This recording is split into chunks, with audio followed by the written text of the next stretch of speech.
Daniel Padilla may pasaring sa mga lalaking apurado na ligawan si Catherine Bernardo. Daniel Padilla nagbanta sa childhood crush ni Catherine Bernardo na si Doc Kenneth Hizon na lubayan sikat dahil nasa proseso sila ng pakikipagbalikan.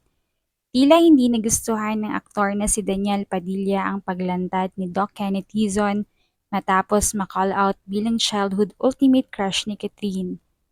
Sinopalpal ng aktor na private life pala, bakit lumabas at nagpa-interview ka? Tapos nang nalaman mo na crush ka lang nung bata pa kayo, yayayain mong mag-reconnect tapos liligawan mo? Maanghang na patutsada ni Daniel.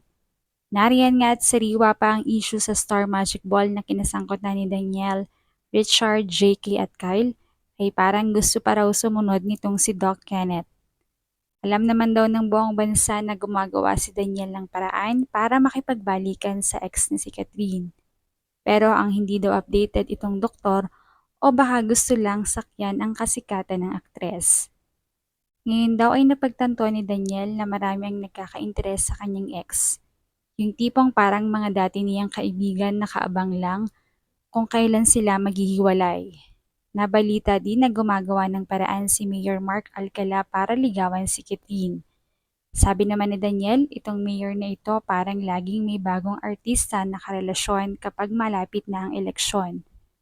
Ano yan, ginagamit sa campaign period para iboto ng tao?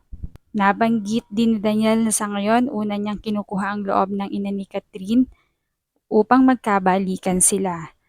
Marami pa siyang kailangang patunayan para makabawi, maging sa direktor ng kanilang movies na si Direk Cathy Garcia Sambana ay nahingi ng pabor ang aktor na kapag may bagong project ay pagtambalin sila ulit ni Catherine gaya ng nangyari kina Joshua at Julia Barreto na after breakup ay nagkaroon ng project. Ang pagkakaiba lamang ay si Julia ay may karelasyon na, kaya hindi ito naging daan para magkabalikan sila ni Joshua. Nakikita ni Daniel na dahil pareho naman silang single ay maaari magkasama ulit sila sa project ay maayos nila ang relasyon dahil mahaba ang time na mag-uusap sila.